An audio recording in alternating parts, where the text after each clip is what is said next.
प्यारे विद्यार्थियों, आज हम दुरुस्वामिनी नाटक के द्वितीय अंक के कुछ गद्यांशों की व्याख्या करते हैं।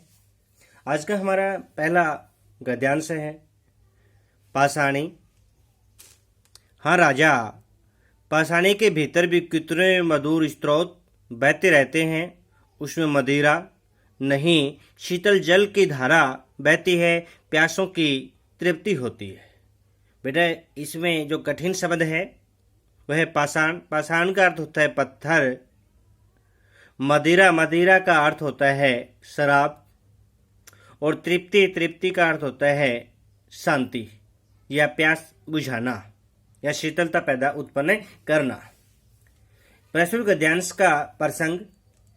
प्रस्तुत गद्यांश जयशंकर प्रसाद द्वारा रचित नाटक दुरुस्वामिनी के द्वितीय अंक से लिया गया है।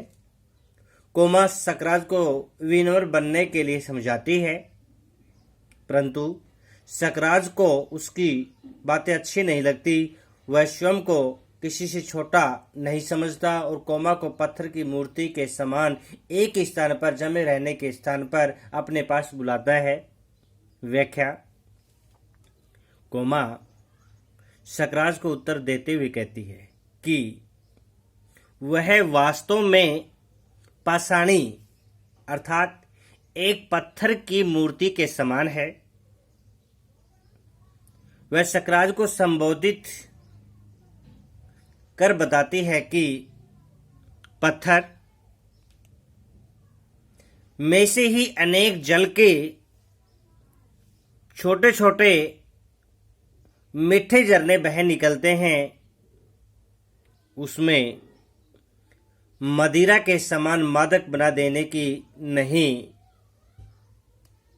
अपितु जल की पवित्र धारा बहती रहती है। इस जल से ही प्यासों की प्यास शांत होती है। इसी प्रकार से कोमा भी सकराज को मादक नहीं, पवित्र मधुर प्रेम को उपहार देना चाहती है, जबकि सकराज को मादक या नशीले प्रेम की कामना रहती है। इस गद्यांश का भावार्थ यही है। कोमा का सकराज के प्रति सात्विक प्रेम भाव है, जबकि सकराज माता उसके सौंदर्य, शारीरिक सौंदर्य का ही उपासक है। विशेष भाषा सहज एवं सरल है। बादशाह तत्सम प्रधान तथा भावपूर्ण है। साहित्यिक खड़ी बोली का प्रयोग किया है। प्रसाद गुण है, व्यंजना सब शक्ति है और संवाद शैली का प्रयोग हुआ है। अगले अवतरण की ओर चलते हैं। अगला अवतरण है कोमा। राजा, तुम्हारी स्नेह सूचनाओं की सहज प्रसन्नता और मधुर आलापों ने जिस दिन मन के नीरस और नीरव शून्य में संगीत की, वसंत की और मकरंद की सृष्टि की थी, उसी दिन से मैं अनुभूतिमय बन गई हूँ। क्या वह मेरा भ्रम था? कह दो कि वह तेरी भूल थी। इस गद्यांश के हम कठिन शब्दों को देखते हैं। इसने का अर्थ होता है प्रेम। मधुर, मधुर का अर्थ होता है मीठा। नीरस, नीरस का अर्थ होता है रसहीन या बिना रस के। नीरव, नीरव का अर्थ होता है बिना शोर के या शांत। मकरंद, मकरंद का अर्थ होता है पराग।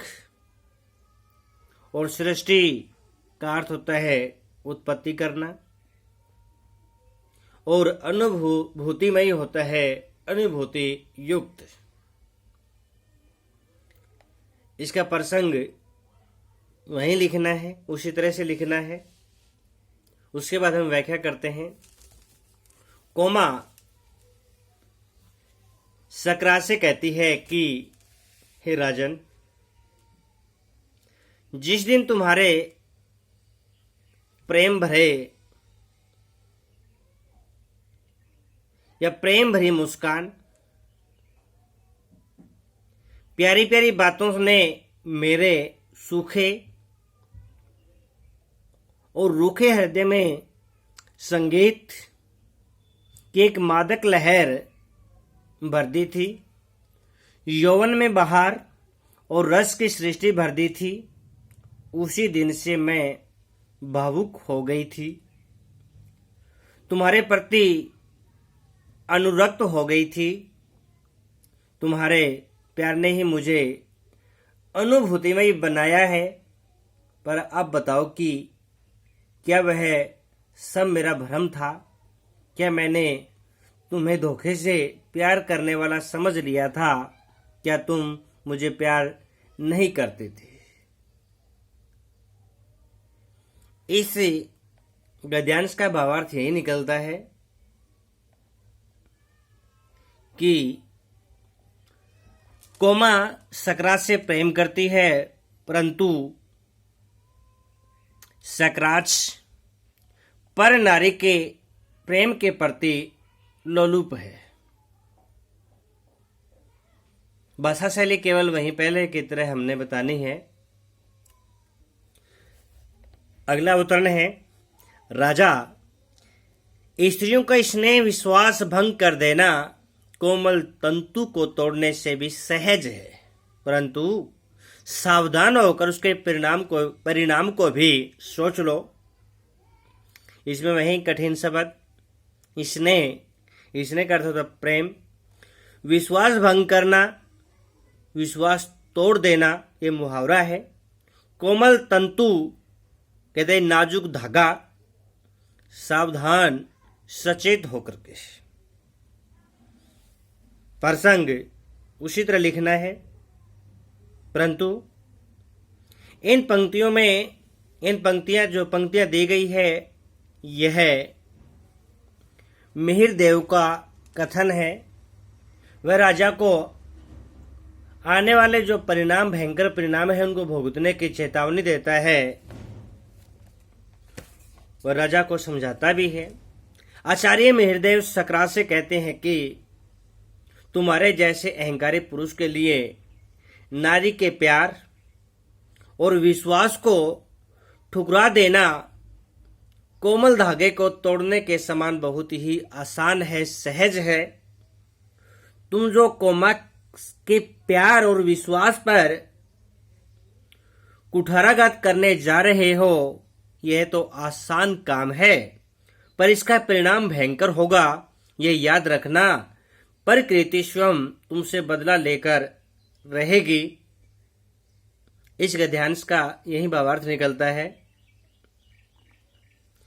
कि पुरुष के लिए स्त्री का विश्वास पात्र होना बड़ा कठिन कार्य है, जबकि उसका विश्वास तोड़ देना कोमल धागे को तोड़ देने से भी सरल है।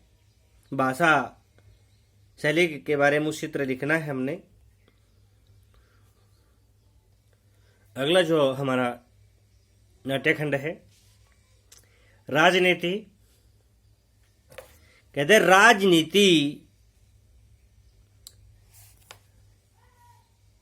राजनीति मनुष्य के लिए सब कुछ नहीं है। राजनीति के पीछे नीति से भी हाथ न धो बैठो। जिसको या जिसका विश्व मानव के साथ व्यापक संबंध है, राजनीति की साधारण छलनाओं से सफलता प्राप्त करके क्षण भर के लिए तुम अपने को चतुर समझने की भूल कर सकते हो, परंतु इस भीषण संसार में एक प्रेम करने वाले हृदय को खो देना सबसे बड़ी हानि है। तो इसे कठिन शब्द है व्यापक। व्यापक का अर्थ होता है विस्तृत। छलनाओं का अर्थ है धोखेबाजी। क्षण भर का होता है पल भर। चतुर का होता है चालाक। भीषण का होता है भयंकर या भयानक। हानि का अर्थ होता है नुकसान।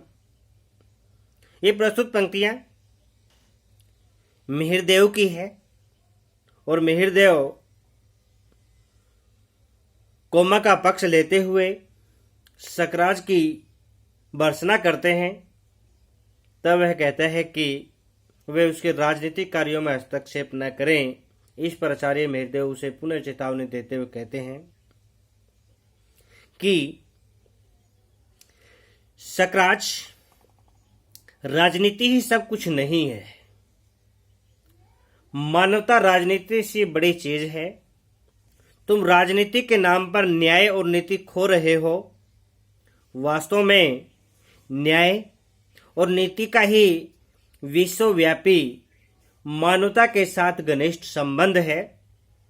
तुम राजनीति की धोखाधड़ी में सफलता पाकर चाहे कुछ समय के लिए अपने को चतुर समझ लो, पर याद रखो, ऐसी सफलता भ्रांति है, अर्थात भूल है। उस विजय या सफलता के उन्माद में, प्रसन्नता में मानवता को मत त्यागो। मानवीय भावना का तगाजा है कि तुम अपनी प्रियतमा कोमा के साथ विश्वासघात न करो। यह संसार बड़ा ही विकट, भयंकर और कठोर है। इसमें सच्चा प्रेम करने वाला हृदय या साथी मिलना कठिन है। इसलिए कोमा के प्रेमी हृदय को ठुकराने की भूल मत करो। तुम्हारे लिए यह सबसे बड़ी हानि की बात है। दो सच्चे प्रेमी हृदयों या आत्माओं के पवित्र प्रेम में परम ज्योति परमात्मा का विकास होता है। अतः कोमा के सच्चे प्रेम का अपमान करके परमात्मा का अपमान करने की भूल मत करो। भावार्थ, आचार्य ने स्पष्ट किया है कि मानवता, न्याय व नीति राजनीति से बड़ी चीज है। यदि राजनीतिक सफलता के लिए इनसे हाथ धो बैठना उचित नहीं है। और भाषा शैली के बारे में ही लिखेंगे। अगला जो अवतरण है, बेटी हृदय को संभाल, कष्ट सहन करने के लिए प्रस्तुत हो जा। प्रताड़ना में बड़ा मोह होता है, उसे छोड़ने को मन नहीं करता। कोमा, छल का बहिरंग सुंदर होता है, विनीत और आकर्षक भी, पर दुखदायी और हृदय को भेदने के लिए ही इस बंधन को तोड़ डाल। इस गद्यांश के कुछ कठिन शब्द है। प्रताड़ना, प्रताड़ना होता है प्रवंचना, धोखा, छल कपट। बहिरंग, बहिरंग का अर्थ होता है बाहरी सौंदर्य। छल, छल का होता है धोखा, कपट। विनीत, विनीत का अर्थ होता है विनय से युक्त। अब हम इसके भावार्थ की ओर, इसके व्याख्या की ओर की जाते हैं, व्याख्या की बात करते हैं। परंतु यह कथन मिहिर देव का है। वह अपनी बेटी कोमा को समझाता है और कहता भी है। आचार्य मेहरदेव कोमा से कहते हैं कि पुत्री, अपने हृदय को संभालो तथा सांसारिक का सहने के लिए तैयार हो जाओ। जिस सकराज और उसके इस निवास से तुम इतना मोह कर रही हो, वह सब कुछ वास्तव में एक छलावा है, धोखा है। मैं यह जानता हूं कि यह छलावा, धोखा बड़ा मोहक होता है, बड़ा आकर्षक होता है। किसी का मन इसे छोड़ने को तैयार नहीं होता। इस छलावे का बाहरी स्वरूप बड़ा सुंदर, विनयपूर्ण तथा आकर्षक होता है, परंतु वास्तविकता यह है कि यह सदैव दुखदायी तथा हृदय को कष्ट देने के लिए ही होता है। यदि तुम्हें चाहिए कि तुम मेरी इस बात का आज समझते हुए सकरात से सभी बंधन तोड़ डालो और मेरे साथ चलो। इस गद्यांश का यही भावार्थ निकलता है कि जो संसार का बाह्य आकर्षण है, यह एक धोखा है, छल कपट है, दिखावा है। मनुष्यों को वास्तविक सुख की प्राप्ति के लिए इस जो माया जाल है, जो मोह माया है, इसमें नहीं फंसना चाहिए।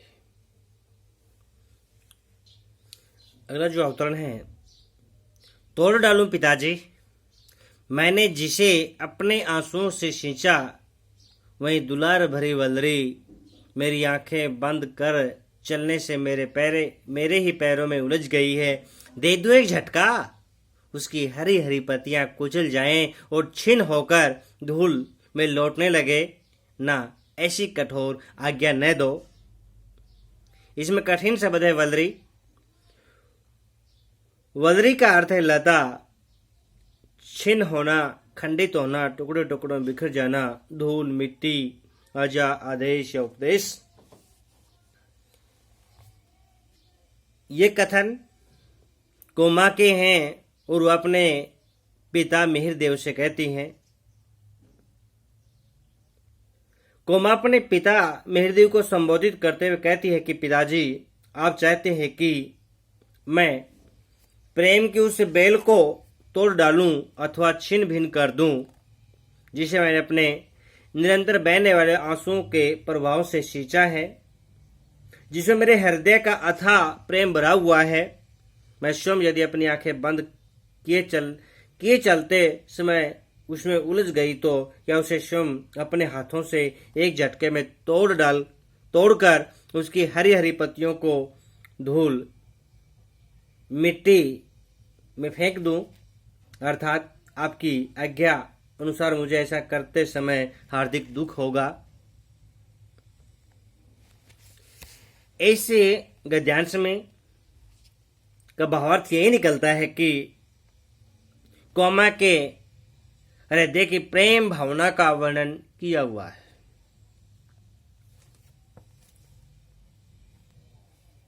अगला गद्यांश, प्रेम का नाम न लो। वह एक पीड़ा थी जो छूट गई, उसकी कसक भी धीरे धीरे दूर हो जाएगी। राजा, मैं तुम्हें प्यार नहीं करती, मैं तो द्रव से दीप्त तुम्हारी महत्वमयी पुरुष मूर्ति की पुजारिन थी, जिसमें पृथ्वी पर अपने पैरों से खड़े रहने की दृढ़ता थी। अब इस स्वार्थ कलुष से भरी मलिन मूर्ति से मेरा परिचय नहीं। अपने तेज की अग्नि में जो सब कुछ भस्म कर सकता हो, उस दृढ़ता का आकाश के नक्षत्र कुछ बना बिगाड़ नहीं सकते।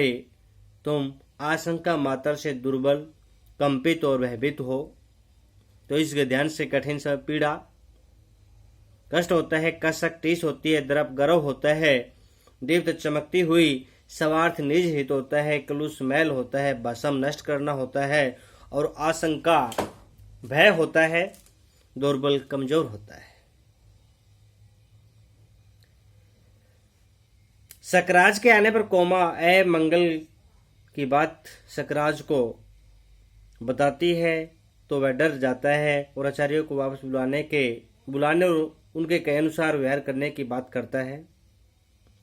परंतु कोमा कहती है कि वे नहीं आएंगे तथा वह भी उनके साथ जा रही है। तब सकराज कोमा को अपने प्रेम का वास्ता देता है, परंतु कोमा सकराज से कहती है कि वह उसके सामने प्रेम का नाम न लो। प्रेम तो उसके लिए एक कष्ट था जो अब पीछे छूट चुका है, तथा धीरे धीरे उसकी जो पीड़ा है, जो टीस है, वह भी दूर हो ही जाएगी।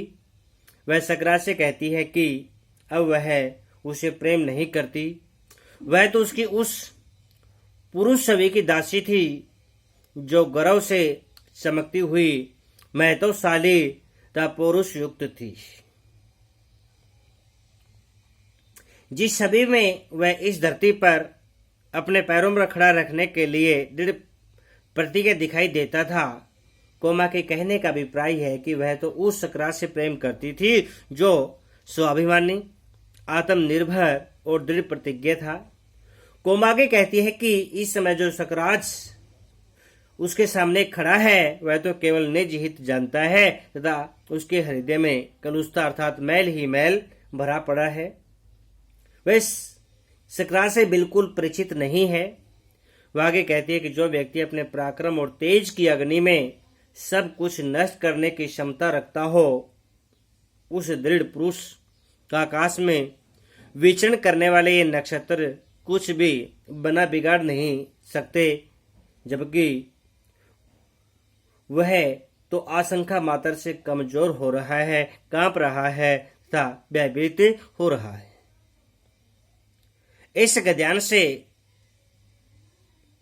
यही भावार्थ निकलता है कि सकरात स्वार्थी, कायर, कलुषित, कमजोर, संकित व भयभीत चरित्र उभर कर सामने आता है। अगला अवतरण, मेरे जीवन निश्चित का ध्रुव नक्षत्र इस अंधकार में अपने स्थिर उज्ज्वलता से चमक रहा है। आज महोत्सव है न।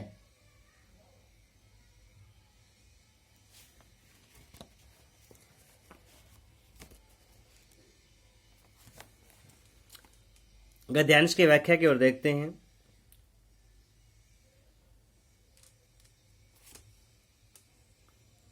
चंद्रगुप्त दुरुस्वामिनी को उत्तर देते हुए कहता है कि उसे तो ऐसा प्रतीत हो रहा है जैसे उसके जीवन रूपी रात्रि के अंधकार में वह उसके साथ ध्रुव तारा बनकर अपना शिथिल प्रकाश विकीर्ण कर रही हो।